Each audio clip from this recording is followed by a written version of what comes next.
কোরআনের পাতার দিকে তাকাইলে দাম বাড়ে না কমে? শুধু তাকাইলেই দাম বাড়ে না, আপনি পড়তে জানেন না, যদি কোরআনের পাতা খালি একটু নাড়াচাড়া করেন, তাও আল্লাহ বলেন যে তুই আমার সিটি নাড়তাছ, তুই আমার কি নাড়তাছ, চিঠি নাড়তাছ। হ্যাঁ, এখন তো মোবাইলের জামানা এসে পড়ছে। আগে তো এই মোবাইল, আজ থেকে 20-25 বছর আগে এই মোবাইলে মেসেঞ্জারও ছিল না, হোয়াটসঅ্যাপও ছিল না, সেটিং ফেটিংও ছিল না, কথা কয় না? পত্র পাঠাইতই তো, এক সপ্তাহ আগে পত্র লিখতো, পরের সপ্তাহে পত্র পোস্ট অফিসে যায় ওইটা পাঠাইতো, পরে পাইতো আবার 2-1 সপ্তাহ 2-3 সপ্তাহ পরে, পরে আবার উত্তর আইতো আরো 2-3 সপ্তাহ পরে, কথা কয় না? আর এই পত্রটা পাওয়ার পরে যদি মা লেখে পুতের কাছে বা জিয়ের কাছে, অথবা পুতে আর জিয়ে যদি মা বাবার উত্তর লেখা পাঠায়, আরে বাপরে বাপ, মা বাপ দেখবেন যে যেই মহল্লায় থাকে ওই মহল্লায় সম্ভবত এই সিডি পড়ার কোন লোক আছিল না, আর এক পাড়ায় যায়, জয়াজি গায় আকরাম মাস্টার বাইতাছেন গো,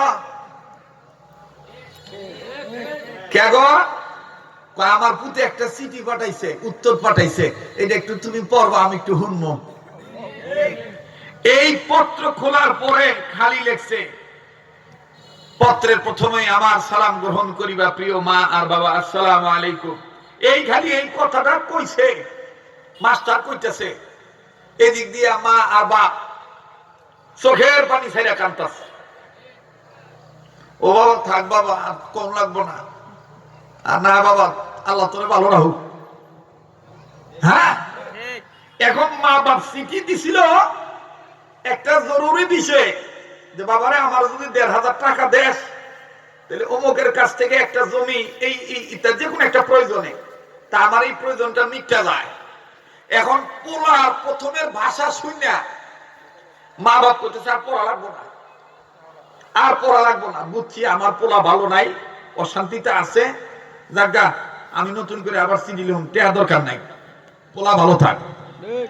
আমার আপনার জীবনে হাতে গোনা, মুখে গোনা, পায়ে গোনা, চোখে গোনা, চলতে গোনা, ফিরতে গোনা, ভোট দিতে গোনা, ভোট চাইতে গোনা, কেউ রাইতের দিনের ভোট রাইতেই দিয়ে হয়েছে, কথা কয় না? আসতে কথা কয়। এখন কি সেই দিন আসে না যে হক কথা কইবে গেলে কোন নেতা কইব যে রাজনীতি বেচার বাদ দেন, মাদ্রাসার ওয়াজ করেন, ধর্ম কর্ম নিয়ে ওয়াজ করেন। তা আমার ধর্ম হইল ইসলাম, আর কর্ম হবে হক পথে থাকা, আর হক পথে কর্ম করতে গেলে মামলা হামলা ঝামেলা যত আসবে, কোন আমলাকে গুনে কথা বলার টাইম হকানি আলেমদের নাই, কথা বলেন ঠিক কিনা? রাগ করতেছেন না? বেজার হইতেছেন না? হ্যাঁ, হাতে গোনা, পায়ে গোনা, মুখে গোনা, চোখে গোনা, কানে গোনা, নাকে গোনা, চলিতে গোনা, ফিরিতে গোনা, উঠতে গোনা, বসতে গোনা, লেনা দেনা গোনা, সব ক্ষেত্রে গোনা। আমার ভাইরা, আল্লাহ তাআলা বলেন তুই গুনাহগার, আমি হইলাম গফুর ও গাফফার। তুই কোরআন পড়া জানোস না, কিন্তু ওযু অবস্থায় আমার এই কালামটা, চিঠিটা, এই চিঠিটার মধ্যে আমি লিখে দিছি, এই পাপ করলে এই শাস্তি, আর এই নেক কাজ করলে ওই শাস্তির গুনাহ, এভাবে মাপ পেয়ে যাবি। থাক থাক থাক, আর সামনে আগাই তুইব না, তুই যেমনি আছো ধমনেই থাক, আমি তোরা মাফ করে দিলাম। সুবহানাল্লাহ। কথাটা মনে বোঝেন নাই? বোঝেন নাই? বলেন তো দেখি, মাপ কেন পাবো? কোরআনের পাতা। কিসের পাতা? আবার বলেন কিসের পাতা? কোরআনের পাতা। আমরা আমাদের অবস্থানটা স্পষ্ট করি, আমরা কি লতা পাতা, হাদা পাতা, না কোরআনের পাতা? দেখেন তো কেডা কথা কয় না, যেটা কথা কব না মনে করবেন এটা হাদা পাতার গোষ্ঠী। কারণ 14-15 বছর আলাদা একটা গুরু ছিল তো, এখনো শরীরতে নেই, হিসলাটা কাটছে না। দেখবেন যে বুইড়া মাছ যদি পুকুর টেনে উঠায়, এইটারে ছাই দিয়া, তারপর আরো আরেকটা পাতা আছে, ওই যে আপনার কি পাতা, এই যে এইটা ভালো কর, এটা ভালো হলো কি গো, ফুসকা পাতা। দেখবেন এইটা দিয়া দইলা এই মাছের পিছলা ছুটায়, ঠিক না? যেটা দেখবেন বড় নাস্তিক, এইটা যদিও মাঝে মধ্যে খুরুশ পাল্টাইব, দম করব যে আমি এসেছি ইসলামের পক্ষে কাজ করিবার জন্য, কিন্তু মনে রাখবেন ওর পিছলে এখনো ছোটে নাই, ওর পিছলে ছুটাবার জন্য তেজপাতা না, পারফিউম সুগন্ধি আতর না, ওর পিছলে ছুটাবার জন্য আলেমদের কাছে বসায় দিতে হবে। পুঙ্খানুপুঙ্খানু ভাবে ওর লতা পাতার গুষ্টি ছুটে দিয়া তেজপাতা গিরি বাদ দিয়া ওরে কোরআনের পাতা বুঝাইয়া ওরে তওবার রাস্তায় উঠে আনতে হবে। কথা বলেন ঠিক কিনা? আমি কথাটা মনে বুঝে বের পারতেছি না। অল্প সময়, এই অল্প সময়ে বুঝাইতে গেলে অনেক সময় দেখবেন যে ওই যে আমাদের জন্য বিপদ হয় কিরকম, ওই ছোট একটা পাত্রের মধ্যে বড় হাতি ঢুকানোর মতো। ওই বাচ্চারা দেখবেন অনেক সময় বাপের কাছে যাই ধরে, আমারে আত্মি কিনা দেও, তো দিছে আত্মি কিনা, কারণ পাতিল কিনা দেও, পাতিল কিনা দিবার পারি, কান্দা বন্ধ করবি তো? করবো। তো পাতিলও কিনা দিছে, আত্মীয় কিনা দিছে। কতক্ষণ গেছে, তারপর আবার কান্দে, আবার কান্দোস কে? পাতিল আর আত্মি কিনা দিলেও বোনা না, আত্মিটা পাতিলের মধ্যে ঢুকাই দাও। তো আমাদের আজকে অবস্থাটা এরকম, আমরা এমন একটা গেরাকলের মধ্যে পড়ছি, সিফার মধ্যে আছি। ওই গ্রামের অনেক মুরব্বীদের কাছ থেকে শুনছিলাম, বাতিজা খালি বউ ভালটা। তো শাসার লোকে দেওয়া হয়, দেওয়ার পরে জিজ্ঞাসা যে এবারের খবর কি, এবারের বউটা কি বা কয় যে কি কমু, কাঁচা চাউল খায়, এটা চলবো না, মনে হয় না। তো এইটারে বাদ দিস, দেওয়ার পরে আর একটা আনস, আনার পরে 2-3 সপ্তাহ পরে আবার চাচার লোকে দেখা, চাচাকে বাতি দেয়, আগেটা তো কাঁচা চাউল খাইতো, এখনকার খবর কি? কপাল আমার বন্ধ, চোখ থাকতেও অন্ধ। আগেরটা কাঁচা চাউল চাবাইছে, এটা দেখি ধানে চাইলে গিলে। আপনারা জ্ঞানী মানুষ, ইশারায় বুঝে নিবেন, বেশি কথা ভাঙিয়ে খাওয়া যাবে না। এখনো ষড়যন্ত্র শেষ নাই। স্বাধীনতা অর্জন করেছেন রক্তের বিনিময়ে, কিন্তু হুঁশিয়ার থাকবেন, সচেতন থাকবেন। আমাদের অচেতনতার কারণে, খামখেয়ালিপনার কারণে এই স্বাধীনতা যেন বিসর্জনে না যায়, এটা খেয়াল রাখতে হবে। কথা বলেন ঠিক কিনা? এটা খেয়াল রাখতে হবে। আল্লাহ আমাদেরকে সহি বুদ্ধি দান করেন। তো বাবারা ভাইরা বলেন, কোরআনের পাতা নাড়াচাড়া করলে, কোরআনের পাতা শিক্ষা দেওয়ার নিয়ত করলে মানুষের দাম বাড়ে না কমে? আরেকবার বলেন, আবার বলেন, বাড়ে না কমে? আমার বন্ধুগণ, আমার ভাইরা দেখেন, কোরআনুল কারীমের পাতা নাড়াচাড়া করলে বান্দার সাথে আল্লাহ পাক কালামে হাকিমের কি মোহাব্বত ঘটায় দেয়। রব্বে কাবা বান্দার সাথে কালামে হাকিমের কি প্রেম সংযুক্ত করে দেয়। আমার বন্ধুগণ দেখেন কেমন অ্যাটাচড হয়ে যায়, প্রেম প্রীতি ভালোবাসা কোরআনের সাথে দেখেন কেমন লেগে যায়, কোনো দিকে কোনো নজর নাই। আমার বন্ধুগণ গভীর মনোযোগী হয়ে শোনা চাই। এই পৃথিবীর বিশ্ববিখ্যাত একটা বিদ্যালয়ের ঘটনা। বিশ্ববিদ্যালয়ে ছেলেও পড়ে, মেয়েরাও পড়ে, হিন্দুরাও লেখাপড়া করে, বৌদ্ধরাও লেখাপড়া করে, খ্রিস্টানের ছেলে মেয়েও লেখাপড়া করে, মুসলমানরাও লেখাপড়া করে। বাবাজি, খ্রিস্টান মেয়েরা আমার বন্ধুগণ যখন আদা উলঙ্গ হইয়া নগ্ন পরিবেশে আমার বন্ধুগণ নিজেদের অঙ্গ প্রত্যঙ্গ বিভিন্ন জায়গা ব্যবহার করে, তার মানে পর্দার খেলাপ করে, যখন কলেজের দিকে প্রবেশ করে, অনেক টিচার, অনেক স্টুডেন্ট, শিক্ষক, ছাত্র ছাত্রীরা খ্রিস্টান মেয়েদের মধ্যে যারা বেশি সুন্দরী তাদের দিকে আমার বন্ধুগণ তাকায় থাকে, শিক্ষকরাও তাকায় থাকে, ছাত্ররাও তাকায় থাকে। বাবাজি, একজন মুসলমান ছেলের ঘটনা বলতেছি। বাজানরে দাওয়াত তাবলীগের মেহনতে বেশ কিছুদিন ছিল, ইসলামী আন্দোলনও করেছে, কিন্তু দেখেন তার জীবনে কি একটা দুর্ঘটনা। আবার কোরআনের পাতার কারণে আল্লাহ সুঘটনা বানিয়ে দিল। একটু খেয়াল করে কথাগুলি শোনা চাই। আমার বন্ধুগণ, এই ছেলেটা যখন ওই খ্রিস্টান মেয়েদের দিকে তাকায় না, তার সহপাঠী বন্ধু বান্ধবী সবাই তাকায়, সবাই ডাক দিয়ে বলে, আহারে কি সুন্দর, এত সুন্দর চেহারা, এত সুন্দর, তার চেয়ে সুন্দর তার চেহারা, তার স্কিনটা কত ধলা। বাজানরে যখন সবাই মিলেছে মেয়েটার দিকে তাকায়, টিচাররা পর্যন্ত সবাই তাকায়।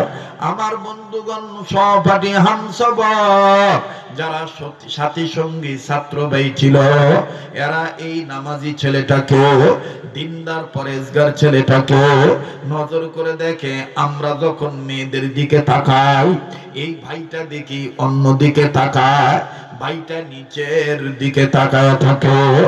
বন্ধুরা, আমার বন্ধুগণ বুদ্ধি জাগ্রত করলো, যেভাবেই হোক একদিন ওরে দেখাইতে হবে। ওকে আমরা বন্ধু মনে করি, ও দেখি দেখতে চায় না, ওকে আমাদের দেখাইতেই হবে। খুব খেয়াল করে শুনবেন আমার বাপ ভাইরা। এবার যখন এই মেয়েটার দিকে তাকাইতে বাধ্য করা হলো, মুসলিম ছেলেটা, মুসলমান ছেলেটা, কোরআনের পাতা নাড়াচাড়া করনেওয়ালা ভাইটা যখন এই খ্রিস্টান মেয়েটার দিকে তাকাইল, আসলে মেয়েটা অনেক সুন্দরী, যার কারণে মেয়েটার বাপ আর মা, আমার বন্ধুগণ, বাপ ডাকতো এক নাম ধইরা, মা ডাকতো এক নাম ধইরা। আমার বন্ধুগণ, আমার ভাইরা, মা তারে ডাকতো বিউটি, আর বাপ আদর করে তার নাম রাখছে সুইটি। মা ডাকে কি কইয়া বিউটি, আর বাপে ডাকে সুইটি। এটা উনাদের কথা বাদ দেন, আঙ্গুর ফুলাফানি যদি মনে করেন একটু ভালো হয়, দেখতে নাদুস নুদুস হয়। তা আমরাই তো অনেক সময় দেখবেন যে এরকম করে উষা, এরকম করে একটু নাপ পাড়াই, কখনো বুকে ধরি, কখনো মনে করেন ঠোঁটে নেই, কপালে চুমা দিয়ে, আর কত সুন্দর উলি বাবা আমার চন্দ্র রে, আমার সূর্য রে, আমার ময়না রে, কইজা রে, কথা কয় না। এটা বোঝা লাগবো ভাই। এই যে একটা কথা কইলাম, দেখবেন যে মিডিয়ার পোলাবান অন্য ওয়াজ দিব আর না দিব, এইটাই দিব না, আমি খারাপ কব না। দেখবেন যে ওরা ওদের ভিউজ বানানোর জন্য এইটি ছাড়বো। শরীয়তপুরি কমেডিয়ান ভাবে কি করে বাচ্চাদের আদর করতে হয় তাহা দেখাইলে,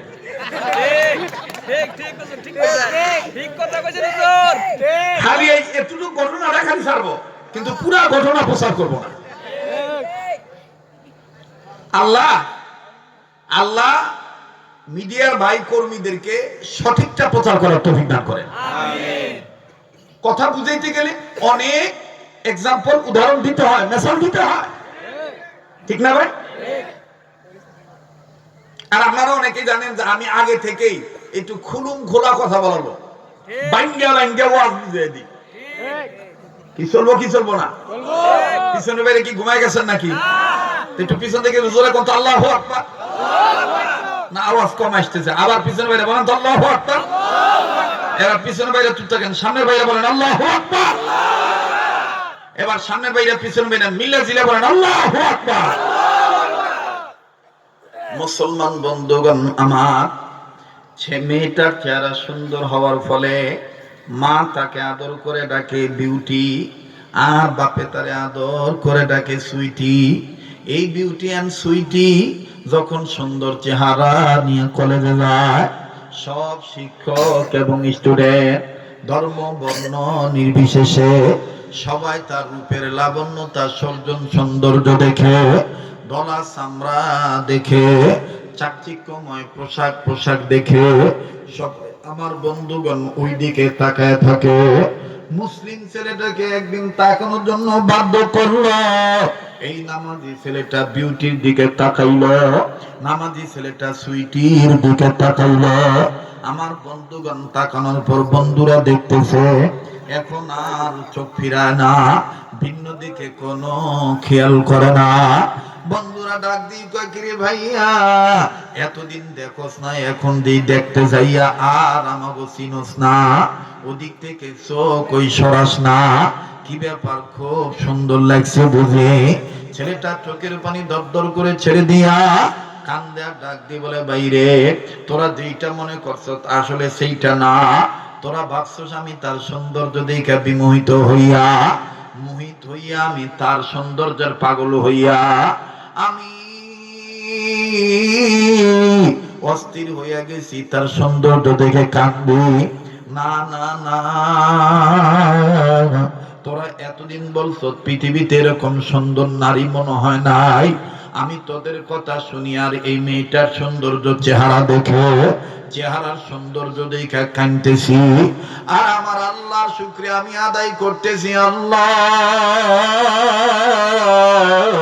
এই মেয়েটা খ্রিস্টান মেয়ে, এই খ্রিস্টান মেয়ে তো কি সুন্দর, এর চাইতো নাকি বেশি সুন্দর করে তুমি বানাইছ পয়গম্বর ইউসুফ নবীকে। এত কি সুন্দর, এর চাইতে আরো বেশি সুন্দর করে নাকি আল্লাহ তুমি বানাইছো পয়গম্বর ইউসুফকে। এবার বন্ধুরা ডাক দিয়ে কয়, এখন তুই কোরআনের পাতা লই আইছস। শুনতেছেন তো আপনারা?